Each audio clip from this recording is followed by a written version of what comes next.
Un cours au miracle, chapitre 2, la séparation et l'expiation.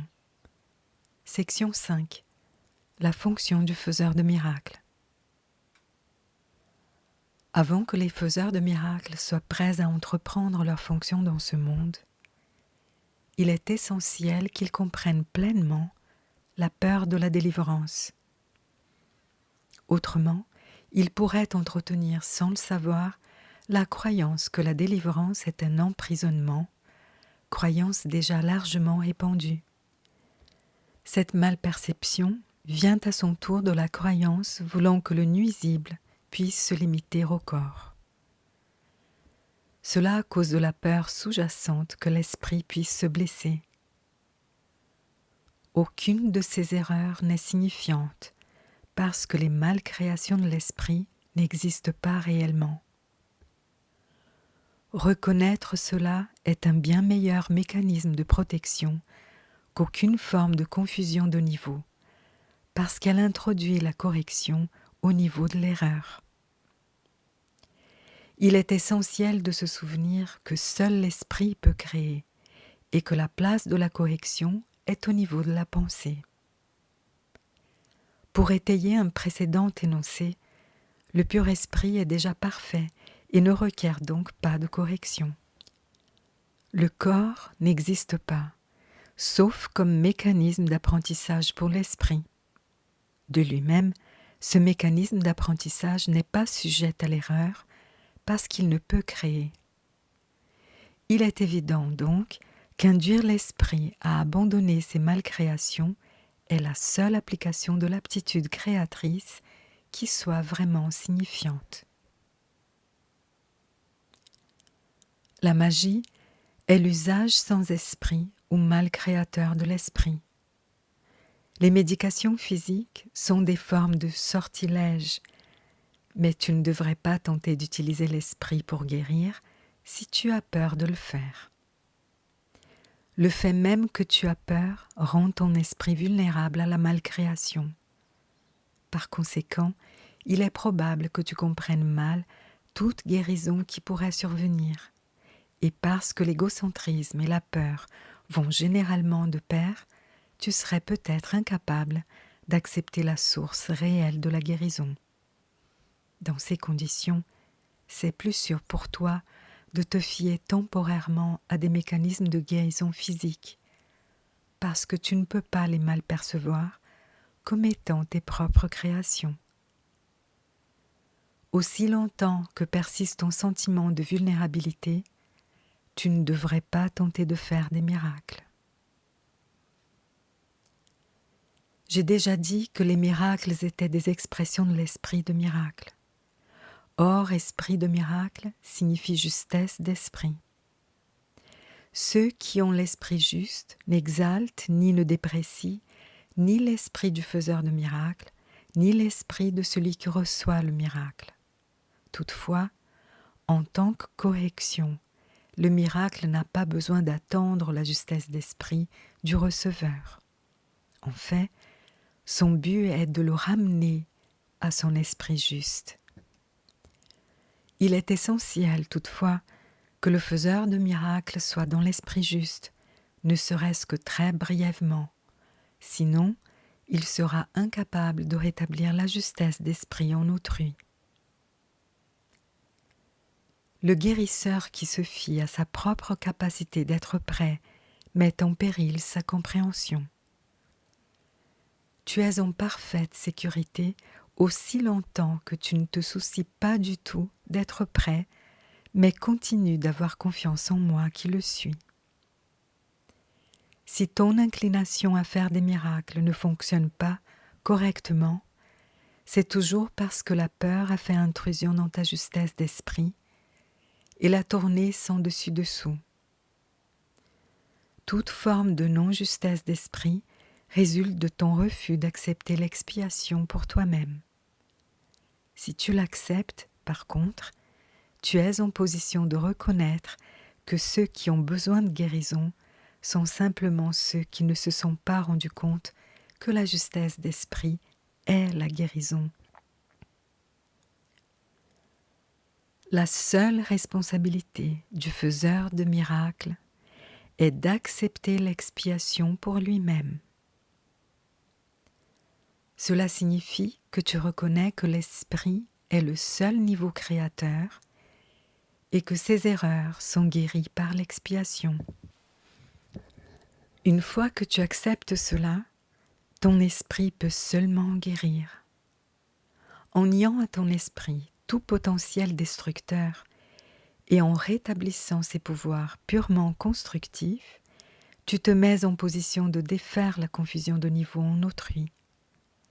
Alors, le message que tu leur envoies, c'est le fait véridique que leurs esprits sont pareillement constructifs et que leurs malcréations ne peuvent les blesser.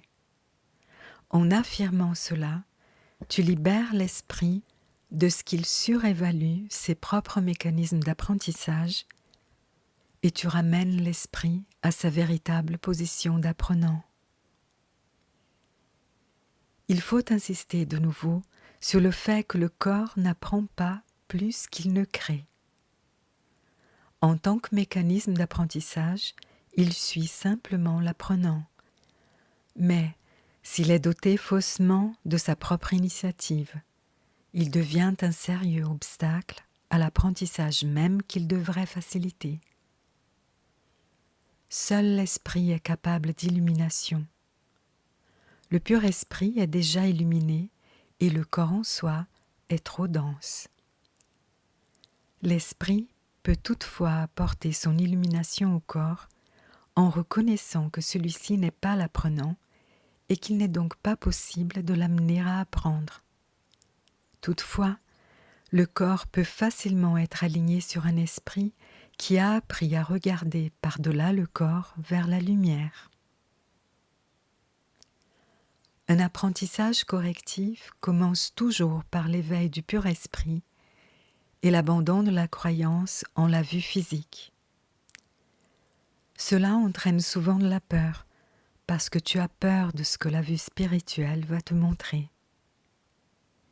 J'ai dit plus tôt que le Saint-Esprit ne peut pas voir l'erreur et qu'il est capable seulement de regarder au-delà vers la défense de l'expiation.